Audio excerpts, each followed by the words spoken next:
buenos días otra vez. Seguimos nuestro estudio de Marcos del el capítulo 1 del versículo 9 al 11. Y esta mañana veremos el bautismo de nuestro Señor Jesucristo. Es algo interesante. Muchas veces, en mi caso, yo he escuchado muchas veces este tema del bautismo, pero nunca había puesto tanto detalle o atención a los detalles. Y es muy interesante ver cómo el Señor Jesucristo pues inicia su reinado de esta manera, su reino de esta manera. Vamos a ver cómo es una coronación, pero vamos a empezar con el texto, vamos a empezar con una oración. Yo solamente no me puedo acostumbrar a esto de los videos, pero espero que tú sí te acostumbres a la lectura de la palabra de Dios, no a través de lo que yo te digo, sino en un asunto personal. Entonces vamos a orar rápidamente. Señor, te doy las gracias por este tiempo, te doy las gracias por tu amor y tus bendiciones. Te rogamos, Señor, que tu palabra sea de llenura, sea de bendición para los que escuchamos, los que estamos en tu palabra, pero sobre todo para los que la aplicamos. No porque seamos perfectos, sino al contrario, somos imperfectos, pero tú nos incitas, nos exhortas, Señor, a comer de tu palabra y a vivirla, para darte gloria y para vivir en santidad. Te rogamos, Señor, que cada persona que escuche este mensaje, pues entienda y entendamos tu voluntad para, pues, recibirte como está escrito en tu palabra, en nuestras mentes, en nuestros corazones, hasta el día en que podamos verte frente a frente. En el nombre de Cristo Jesús. Amén. Leamos entonces Marcos, capítulo 1, de los versículos 9 al 11. Y esto es lo que en algunas secciones de la Biblia, o de algunas Biblias lo titulan el bautismo de Jesucristo. Y así lo vamos a titular, el bautismo de Jesucristo. Dice Marcos, en la versión de la Reina Valera: aconteció en aquellos días que Jesús vino de Nazaret de Galilea y fue bautizado por Juan en el Jordán. Y luego, cuando subía del agua, vio abrirse los cielos, y al Espíritu como paloma que descendía sobre él. Y vino una voz de los cielos que decía: tú eres mi Hijo amado, en ti tengo complacencia. Entonces, como ves, es un texto sencillo en el sentido de no ser muy largo, pero difícil porque tiene muchos detalles. Y este es Marcos, detalles tras detalles. Entonces, no se detiene a ver los argumentos que hubo en eventos como este, sino las acciones, lo que pasó. Entonces, ¿alguna vez te has puesto a pensar en este asunto? ¿Alguna vez has considerado todo lo que pasó aquí? Para nosotros es muy difícil porque pues vemos que, siendo mexicanos o siendo de otras naciones, pues todos estos detalles como que no nos son muy familiares, y por eso requerimos de más información. Cuando yo en lo personal he leído esta porción de la palabra de Dios, a veces es muy fácil relacionarlo como con el bautismo cristiano, ¿verdad? Pensamos que pues Jesucristo quizá estaba practicando lo mismo, pero vamos a ver que ni siquiera era una práctica común, al menos no entre los judíos. Era más que nada algo así como para los gentiles. Y eso era cuando ellos querían ser aceptados dentro del judaísmo. Entonces había una sumersión de cuerpo completo, porque vamos a ver cómo los israelitas, los judíos, no querían a los gentiles,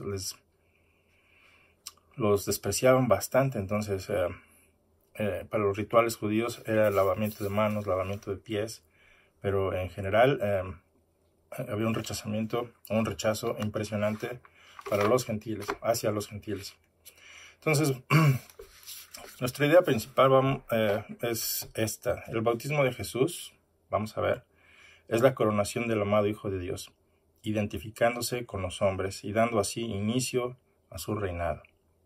Aceptado por los que lo aman, cuestionado por los que lo odian y retado por Satanás.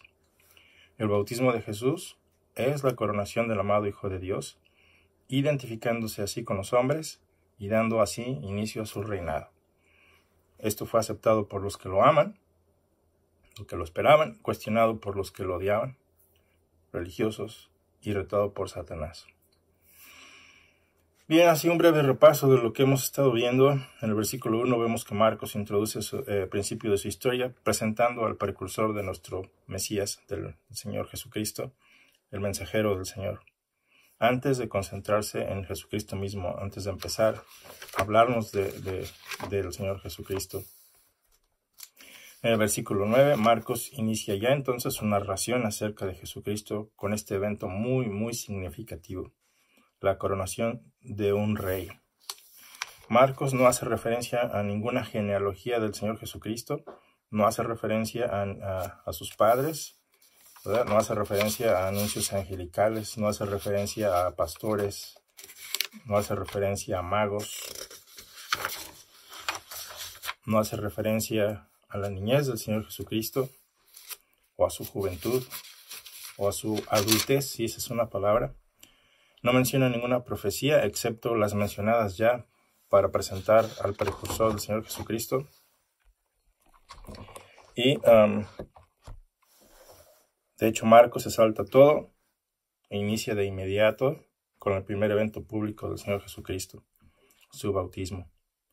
Lucas dice que tenía aproximadamente 30 años para entonces, Lucas 3:23.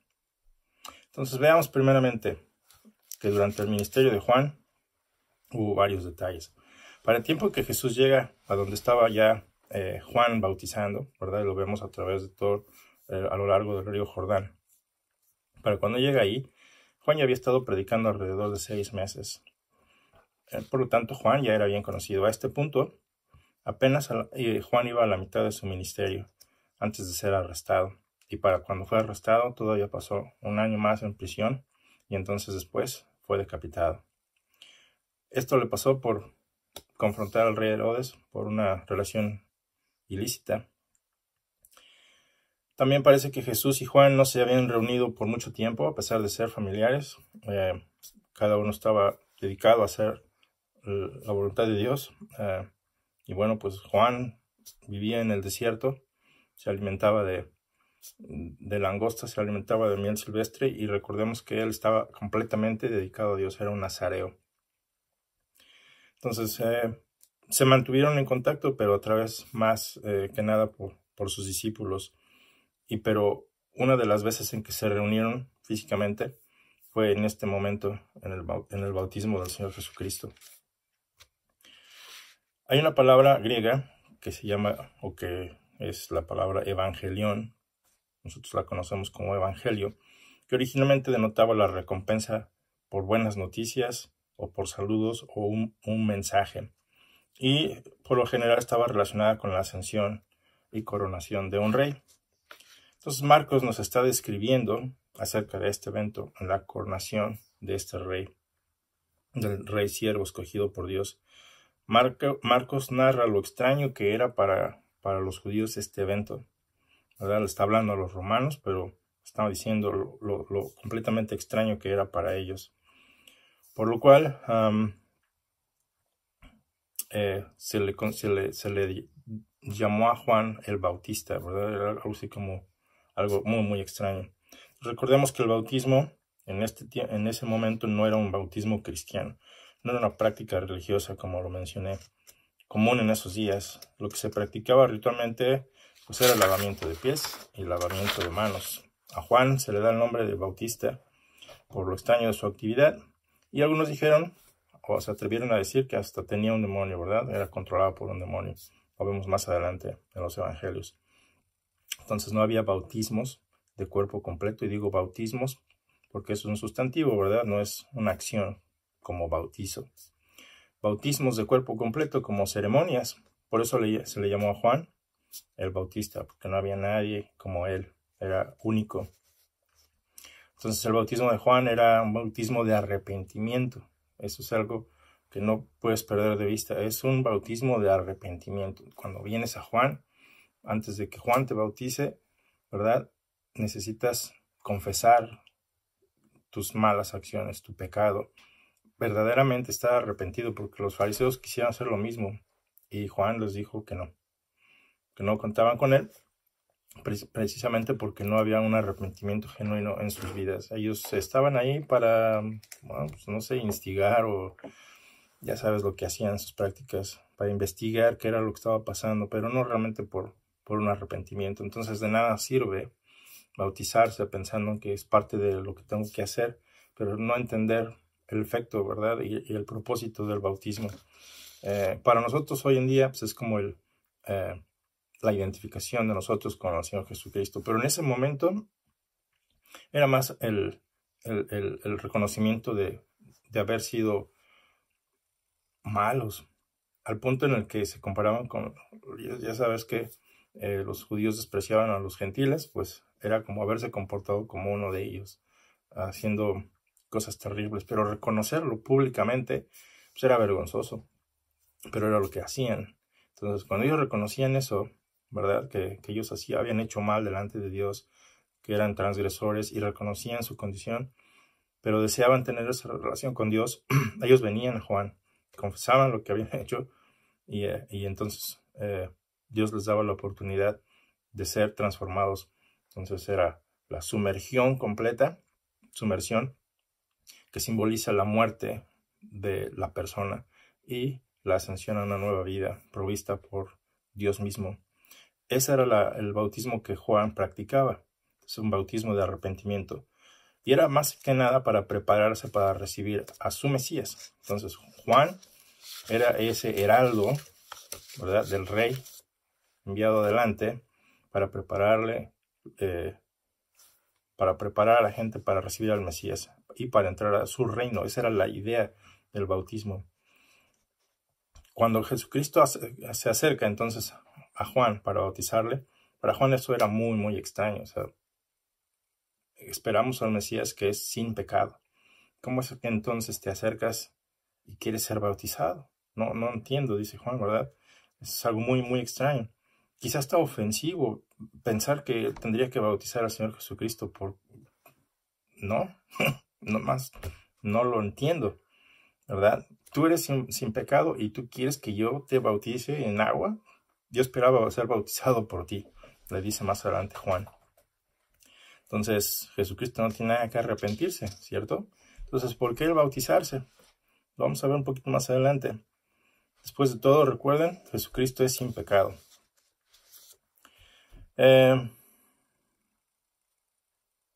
Mateo 3:13 nos dice, entonces Jesús vino de Galilea a Juan, al Jordán, para ser bautizado por él. Mas Juan se le oponía diciendo, yo necesito ser bautizado por ti, ¿y tú vienes a mí? Pero Jesús le respondió, deja ahora, como si le tuviera que pedir permiso, ¿verdad? Omítelo, no te preocupes por el detalle, Dios, déjalo, es necesario que esto pase, porque así conviene que cumplamos toda justicia. Es decir, que obedezcamos a Dios Padre en todo lo que se nos dio a hacer. A Juan se le dio la tarea de bautizar, ¿verdad?, en agua. A Jesucristo se le dio la tarea de bautizar en espíritu. Pero para ello era necesario que se identificara con nosotros, humanos. Entonces era importante cumplir así toda justicia, obedeciendo a Dios. Entonces Juan lo dejó. Entonces Juan, es un detalle aquí, Juan se negó a bautizar a Jesús por diferentes razones a las que él se negó a bautizar a los líderes religiosos. En el caso de Jesús, porque Jesús era sin pecado. Pero en el caso de los religiosos, pues porque no se habían arrepentido. Entonces Juan rechazó esas dos ocasiones. Sin embargo, procedió a bautizar al Señor Jesucristo. Notemos este detalle, el lugar de donde viene nuestro Señor Jesucristo. Los evangelistas o los evangelios nos dicen, nos dan este detalle que para ti, para mí sería muy extraño cuando lo leemos así rápido. Dice que venía de Galilea. Eso para ti, para mí, o al menos para mí, ¿qué? Es la región del norte de Israel, Nazaret, una ciudad. Y ¿verdad? Se nos da los detalles de dónde vino.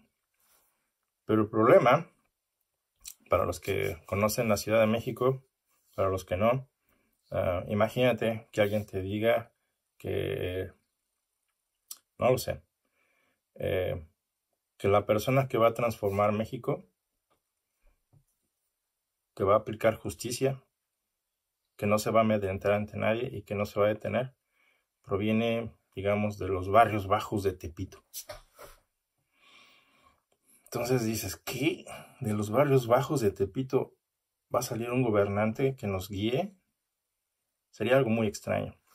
Lo que quiero decir es que Nazaret era un pueblo que ni siquiera era conocido. No está en las escrituras, a excepción de cuando los evangelistas lo mencionan. Y era un pueblo aparentemente, pues, no, insignificante. Vamos a ver un poquito más acerca de dónde estaba localizado y las ventajas de esta ciudad y desventajas.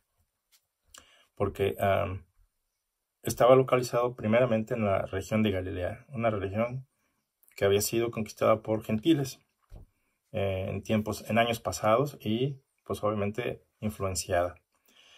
Básicamente el lugar de residencia del Señor Jesucristo estaba aquí en Nazaret. Nazaret definitivamente no gozaba de una gran reputación.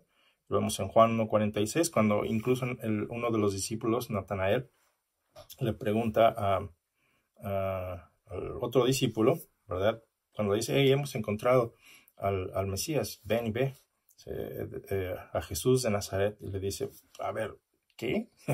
¿Jesús de dónde? De Nazaret. Y él dice, ¿puede algo bueno venir de Nazaret? El mismo Natanael, a quien Jesucristo reconoce después, un israelita genuino que ama a Dios, ¿verdad? Él está diciendo, ¿puede algo venir, algo de bueno de Nazaret? O en el caso de los fariseos, cuando tienen este argumento con Nicodemo de por qué debían arrestar al Señor Jesucristo, en Juan 7:52 dice, por ser una pequeña villa en la Baja Galilea, le dicen los fariseos a Nicodemo cuando vamos a leer Juan 7:52.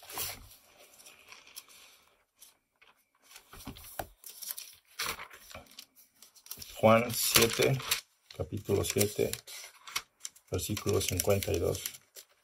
Nos dice, voy a leer un poquito desde antes, un poquito antes.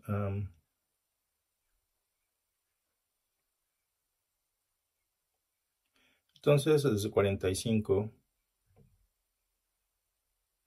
bueno, desde 42. Ellos no podían creer que el Mesías viniera de Galilea. Es algo que los religiosos no les cabía en la mente. Les decía, eso es imposible, no lo dicen las escrituras, lo dice en este argumento. Juan 7, 42 en adelante nos dice, ¿no ha dicho la escritura que el Cristo viene de la descendencia de David y de Belén, la aldea de donde era David? Sí, así fue. Pero ellos pensaban que el Señor Jesucristo había nacido en Nazaret. Pero dicen, ¿no ha dicho la escritura que el Cristo viene de la descendencia de David y de Belén, la aldea de donde era David? Así que se suscitó una división entre la multitud por causa del Señor Jesucristo. Y algunos de ellos querían prenderle, pero nadie le echó mano. Entonces los alguaciles vinieron a los principales sacerdotes y fariseos, y estos le dijeron, ¿por qué no le trajisteis? Para arrestarlo, ¿verdad? Los alguaciles respondieron, jamás hombre alguno ha hablado como este. No ha habido ningún hombre que hable jamás como él. Entonces los fariseos le contestaron, ¿es que también vosotros os habéis dejado engañar? ¿Acaso ha creído en él alguno de los gobernantes o de los fariseos? Pero esta multitud que no conoce la ley, maldita es. Entonces ya pensaban que la gente era ignorante, ¿verdad? Que no conocían las escrituras y por lo tanto creían a cualquiera. Esa era la conclusión a la que llegaron. Nicodemo, el que había venido a Jesús antes, en la noche, y que era uno de ellos, les dijo, ¿acaso juzga nuestra ley a un hombre, a menos que le oiga primero y sepa lo que hace? Entonces, esto pues, como que nos ayuda a entender por qué muchas veces los fariseos se acercaban a ver qué pasaba, ¿verdad? Y querían bautizarse con el bautismo de Juan. ¿Por qué estaban tratando de hacer esto? juzgar a una persona a menos que le oigas primero y sepa lo que hace. Entonces eran como que buscaban a ver pretextos para ver qué hacían, para poderlos juzgar, básicamente. Respondieron y le dijeron a Nicodemo: ¿es que también eres tú de Galilea? Investiga y verás que ningún profeta surge de Galilea. Y cada uno se fue a su casa. Entonces no podían creer que de la región de Galilea, de los gentiles, el Mesías viniera. Para ellos el Mesías tenía que venir de Belén. Si no venía de Belén, no era el Mesías. Entonces ellos, pensando en que conocían las Escrituras, y nosotros podemos caer en la misma categoría, muchas veces pensamos que conocemos las Escrituras y asumimos cosas. Debemos poner un poquito más de cuidado. No significa que nos quedemos callados, sino significa que trabajemos más fuerte para conocer bien las Escrituras con el poder del Espíritu Santo en oración. Y a veces se nos pasa. No debería pasarnos, pero seguramente nos ha pasado. En fin, el lugar de donde viene el Mesías es la ciudad de Nazaret. Esta era una villa muy pequeñita. Te decía, en la Baja Galilea había una Alta Galilea y una Baja Galilea. Se encontraba al norte de la llanura de Jezreel, de acuerdo a Mateo 4:13 y Marcos 1:9. A 8 kilómetros al suroeste de Tiberias. Tiberias era una región donde había muchos enfermos y se practicaba ahí como que aguas de sanidad y cosas de estilo. 32 kilómetros al suroeste de la moderna Tel hoy en día, o la ciudad de aquellos días, Capernaum, y como a 142 kilómetros al norte de Jerusalén. Esta era la ubicación de la ciudad de Nazaret. Estaba parcialmente aislada en las montañas, a mitad del camino entre el mar Mediterráneo y el mar de Galilea. Se encontraba también situada cerca de la frecuentada carretera. Había una carretera entre Mesopotamia y Egipto. Entonces había mucha actividad. Esto hace suponer que el Señor Jesucristo había visto muchas caravanas con muchas nacionalidades. Casi era imposible entrar a Nazaret por su lado sur, ¿verdad? Porque en ese lado sur había una pendiente muy empinada. Había un camino muy tenaz, serpenteante, ¿verdad? Que subía por un estrecho es un estrecho reborde hasta la ciudad. Esta ciudad, Nazaret, se encontraba en la región de Galilea, donde muchos no judíos se asentaron y comerciaban. La zona norteña de Galilea era a menudo menospreciada por el resto de los israelitas, por no haber mantenido su pureza, y en cambio haberse contaminado con los samaritanos y aún con otros pueblos. Por esto se despreciaba a la gente. Por eso se le llamaba Galilea de los gentiles, porque por esta contaminación con la que habían incurrido, lo que significa Galilea de los extranjeros. Gentiles es extranjeros. La forma hebrea usada en Isaías 8:23, por ejemplo, cuando lo busqué, Isaías 8:23, solamente tiene 22, pero dice en algunas versiones 9:1. Entonces dice en diferentes versiones, ¿verdad? Se encuentra en un estado constructivo. No soy estudioso del hebreo, pero parece ser que la palabra es Hagoyim, que significa Galilea de las naciones. Quiere decir la parte de Galilea habitada por personas en la época en la que el libro fue escrito, de otras naciones. La palabra Galilea viene del hebreo Jalil, como dije, o que significa arroyo. La Galilea, ubicada en el norte hasta el límite con el Líbano, es la región verde y montañosa de Israel.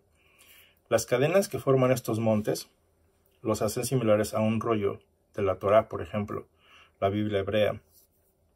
Y de allí, pues, se deriva el nombre por esa forma que tenían.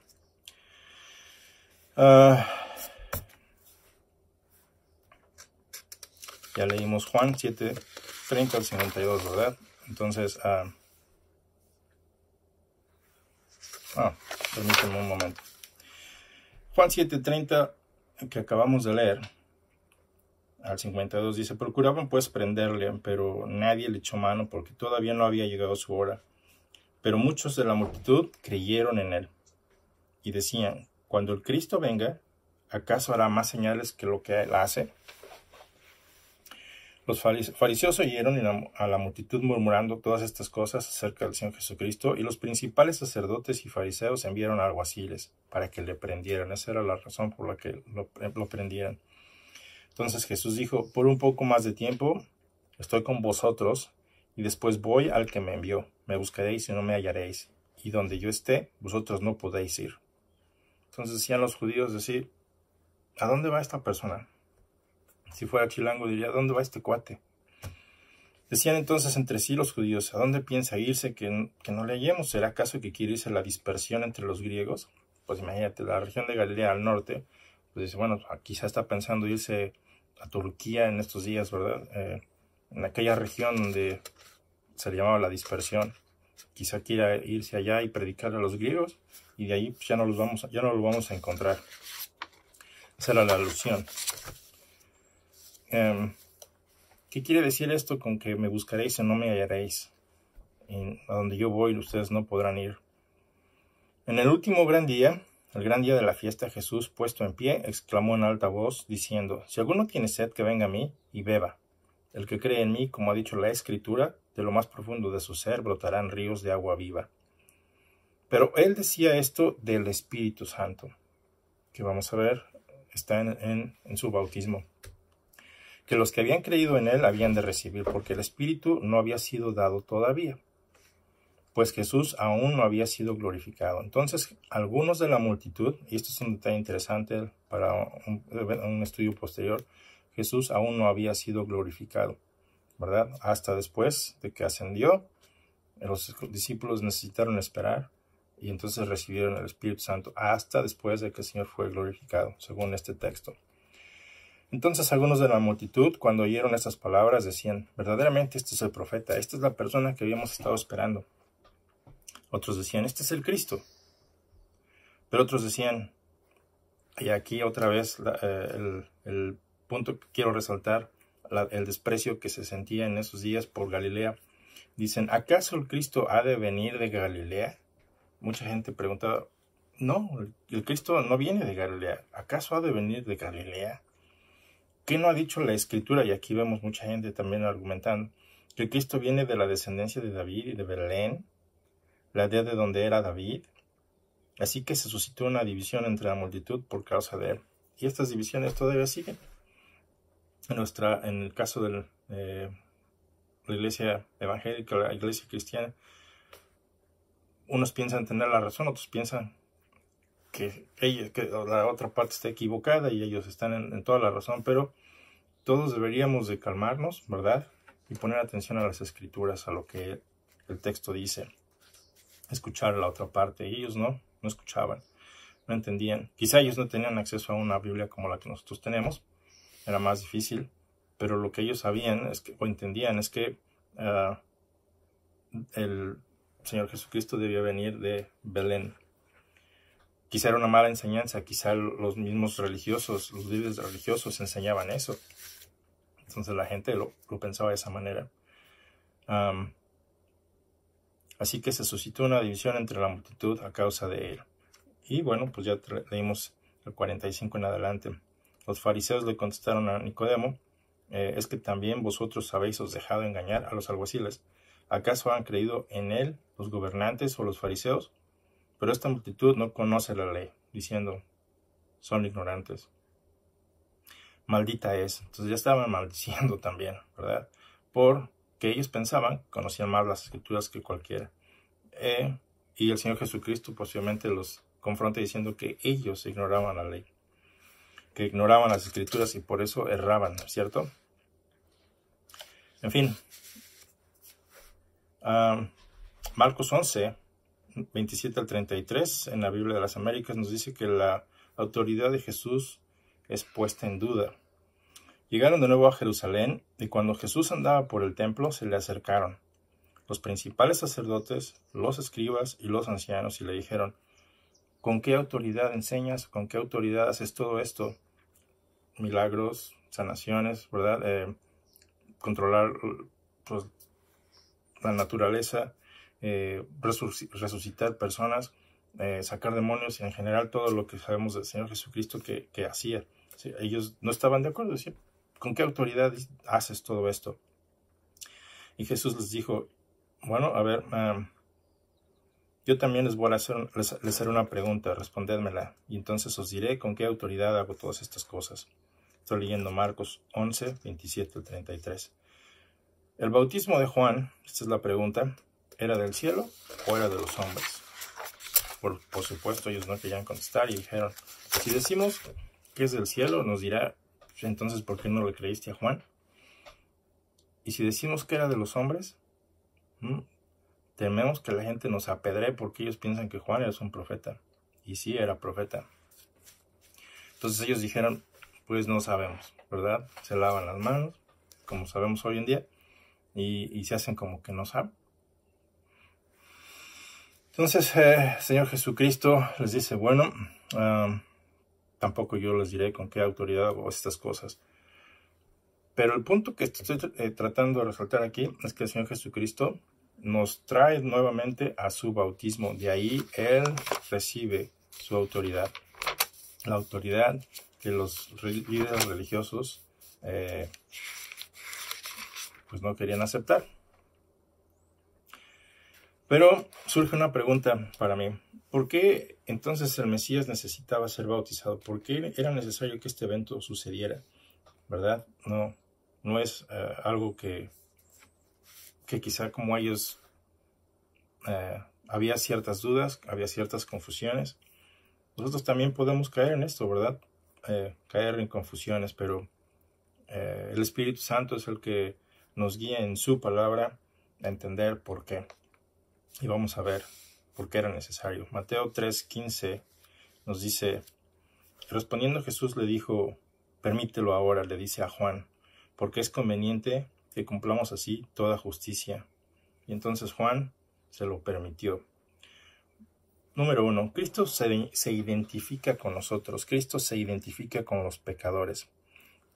Al fin y al cabo, Él va a llevar nuestros pecados en esa cruz. Pero su ministerio inicia ahí. Su coronación inicia con este evento. Su rectitud perfecta nos va a ser entregada a nosotros y nuestras transgresiones le van a ser puestos sobre Él, ¿verdad? Entonces, en este evento hay ese intercambio también. Lo que Él hace en rectitud se nos adjudica delante del Padre cuando creemos en Él y nuestras transgresiones son puestas en Él. Este es el Rey Siervo identificándose en el bautismo. El acto del bautismo era una parte muy necesaria de la rectitud que Él aseguró para nosotros transgresores. Está lleno de un gran significado, tiene un gran significado. Primeramente, Él prefigura su muerte y su resurrección, de acuerdo con Lucas 12:50. Prefigura el bautismo del creyente posteriormente. El simbolismo del bautismo de Juan probablemente tiene sus raíces en los rituales de purificación del Antiguo Testamento, el Levítico 15:13. El bautismo había sido administrado por un largo tiempo a los gentiles que adoptaban el judaísmo, y de esta forma el bautismo de Juan representaba dramáticamente el arrepentimiento. Los judíos que aceptaban el bautismo de Juan estaban admitiendo que habían sido como los gentiles y necesitaban llegar a ser el pueblo de Dios de manera genuina e interiormente, dejando atrás su odio por los gentiles. Las personas se arrepentían en espera de esa llegada del Mesías. El significado del bautismo de Juan difiere de nuestro bautismo cristiano. De hecho, el bautismo nuestro alteró ese significado original del ritual, ¿verdad? Significando entonces la identificación de nosotros creyentes con Cristo en su muerte, en su sepultura y en su resurrección. Romanos 6:35, Colosenses 2:12. Esto es lo que era necesario hacer para el Señor Jesucristo, esta identificación en su bautismo. Y el evento no termina ahí. Nos dice que inmediatamente al salir del agua, Juan vio que los cielos se abrían. Literalmente la palabra abrir es rasgar, como cuando el velo se rasgó en el templo, es la misma palabra. La palabra es la palabra griega skizo o esquizo. que significa rasgar. Entonces imagínate, es un evento sobrenatural. Un evento que, bueno, si lo piensas, ¿cuándo fue la última o primera vez que viste el cielo rasgarse en dos? Yo nunca lo he visto. No significa que Dios no pueda hacerlo, sino que nos dice la palabra de Dios que lo hizo. Un evento muy especial. Es una coronación, no es un evento de que pase de vez en cuando. Nunca ha pasado otra vez. Pero esto es especial. Dios interviene inmediatamente sobre la naturaleza y rasga el cielo delante de la gente. Ahí en la presencia de todos, Él rasga el cielo. Te recuerdo que antes de que eso sucediera, Israel había estado esperando su Mesías por 400 años. Dios no había interactuado como lo solía hacer con los israelitas por 400 años. Se le conoce como el periodo de 400 años de silencio. Y entonces Dios se manifiesta supremamente. Isaías 64:1 es un ejemplo de lo que los israelitas esperaban. Los profetas esperaban y la gente de Israel deseaban, diciendo esto: oh, si rompieses los cielos y descendieras, y a tu presencia se escurriesen los montes. Este era el anhelo de la nación de Israel. Oh, si rompieses los cielos y descendieras, y a tu presencia se escurriesen los montes. Isaías 64:1. Pues eso es lo que pasó. El cielo se abrió, Dios irrumpiendo tiempo y espacio, literalmente rasgó los cielos. No fue una visión de Juan, sino que era literal. Muchos lo vieron. Esto es impresionante. Nuevamente, después de 400 años de silencio, Dios se manifiesta a Israel. Lo hace a través de ángeles, de su profeta enviado, Juan, y de su propio Hijo.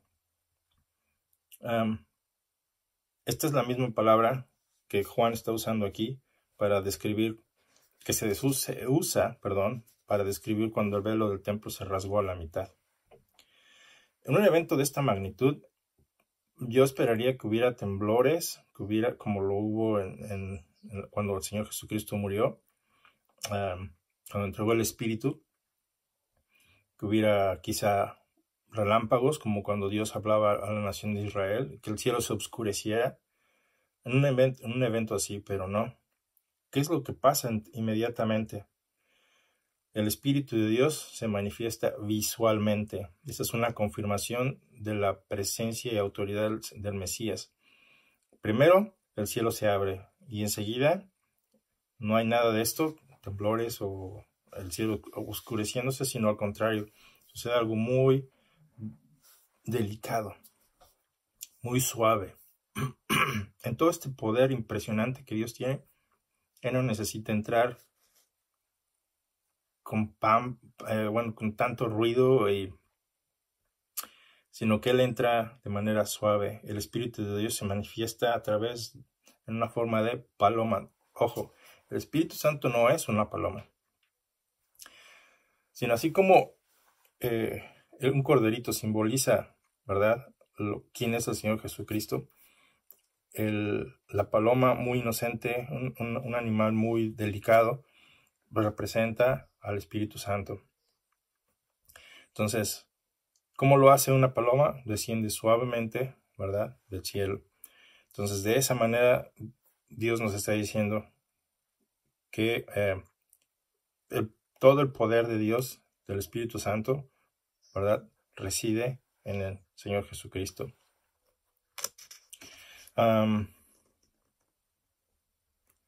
La palabra de Dios en Isaías anticipa que cuando el Mesías viniera sería lleno del poder por el Espíritu Santo, lo cual es una confirmación de que Jesús es el Mesías que se esperaba. Isaías 11:2 nos dice, y reposará sobre él el Espíritu del Señor, Espíritu de sabiduría, Espíritu de inteligencia, Espíritu de consejo, Espíritu de poder, Espíritu de conocimiento, Espíritu del Señor, de temor del Señor. Hasta que sobre nosotros se ha derramado el Espíritu de lo alto, dice Isaías 32:15, hasta que sobre nosotros se ha derramado el Espíritu de lo alto, y el desierto se convierte en campo fértil, y el campo fértil se ha estimado por bosque. Isaías 32:15.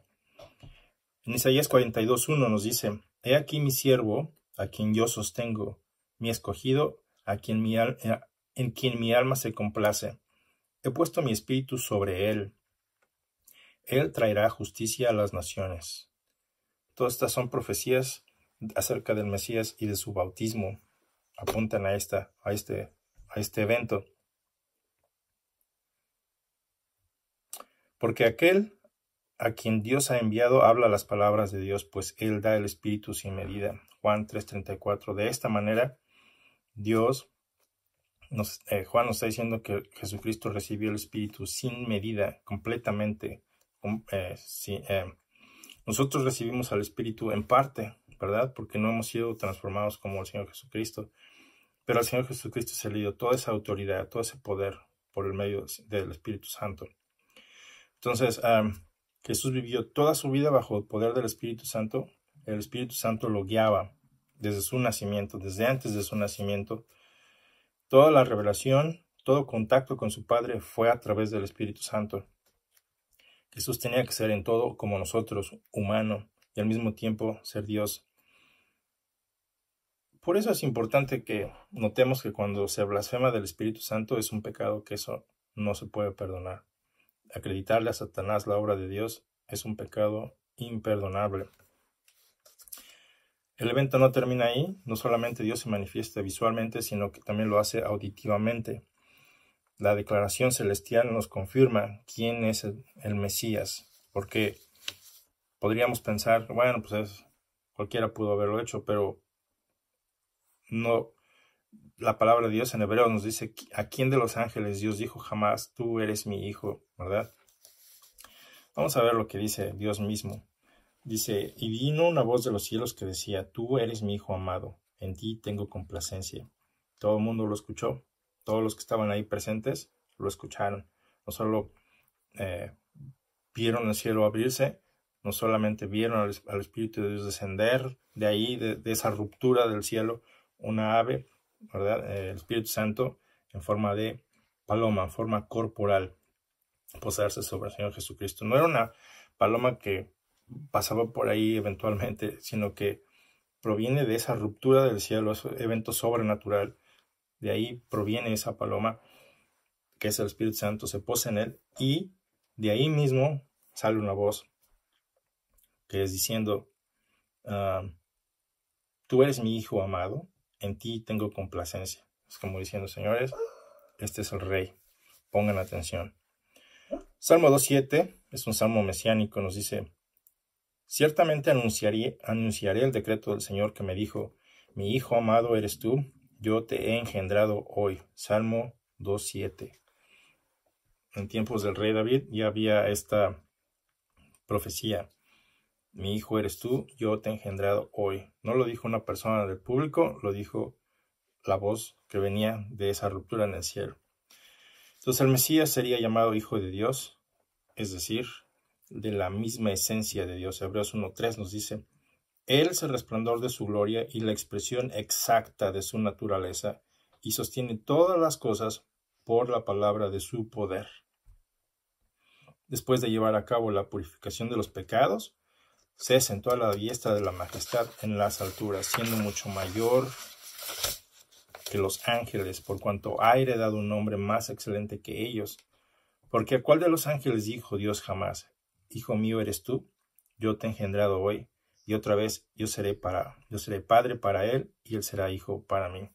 Esto está en Hebreos 1:3 al 5.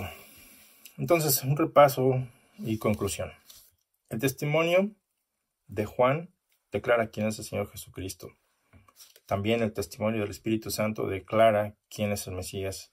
Asimismo, el testimonio del Padre es el testimonio de quién es el Mesías.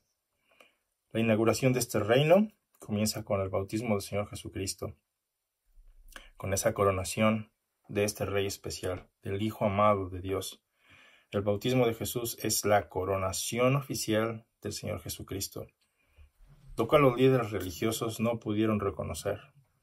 No pudieron reconocer la autoridad de Jesús de acuerdo con lo que Marcos 11:28 nos dice. Y posteriormente fue retada, y vamos a ver eso en la siguiente oportunidad, en la tentación de nuestro Señor Jesucristo. Satanás reta la autoridad del Señor Jesucristo. Entonces, hermanos, el bautismo de nuestro Señor no era un bautismo así ligero, es un reconocimiento, es una coronación. Y eso debería cambiar tu vida. Si no has venido a Cristo, si tú eres una persona que estás viendo este video, y yo la verdad no tengo el placer de conocerte, pero tú andas buscando al Señor Jesucristo, como lo hicieron estas personas, te recuerdo, este libro que se nos ha dejado es para que nosotros, leyendo lo que ha pasado, creamos y vengamos a Él. Y hoy es un buen día para ti para hacerlo. Entonces, en el nombre del Señor Jesucristo, déjame guiarte en una breve oración en la que tú puedes pedirle al Señor que te perdone por tus transgresiones y te salve. No yo, no la religión, es este Señor a quien tú y yo nos hemos de presentar y de dar cuentas, para bien o para mal, para tu beneficio o para tu maleficio. Para mi beneficio, no por lo que yo haga o por quien sea, sino por lo que Él hizo. Entonces vamos a orar. Santo Señor del universo, Dios eterno, te damos las gracias, Señor, por esta humillación que tú quisiste voluntariamente sufrir, tomando nuestro lugar. Y en nuestro lugar, Señor, tú moriste y nos has dado vida eterna, porque ese es tu plan. Entonces, Señor, en tu nombre pedimos que cualquiera que vea este video que no haya recibido, te haya recibido aún, pues venga a ti, Señor, reconociendo que son transgresores. Somos transgresores, pero tú has venido a eso, a llamar transgresores al arrepentimiento. Y en esta oportunidad te rogamos, Señor, que nos perdones y que tú nos recibas en tu reino, como parte de tus súbditos, como parte de tu familia. Y en tu nombre, Señor, rogamos por tu perdón y por tu salvación. Y de hoy en adelante, ayúdanos a vivir de acuerdo a tus estándares en tu reino, de acuerdo a tus leyes, de acuerdo a tus estatutos, para gloria y honra de Dios Padre. En el santo nombre del Señor Jesucristo. Amén. Así sea. Espero que la palabra de Dios sea de llenura, no para vivir una vida religiosa vacía, sino vivir esperando al Rey, porque viene de regreso, ya no como siervo, sino con toda autoridad para juzgar. Que tengas buen día.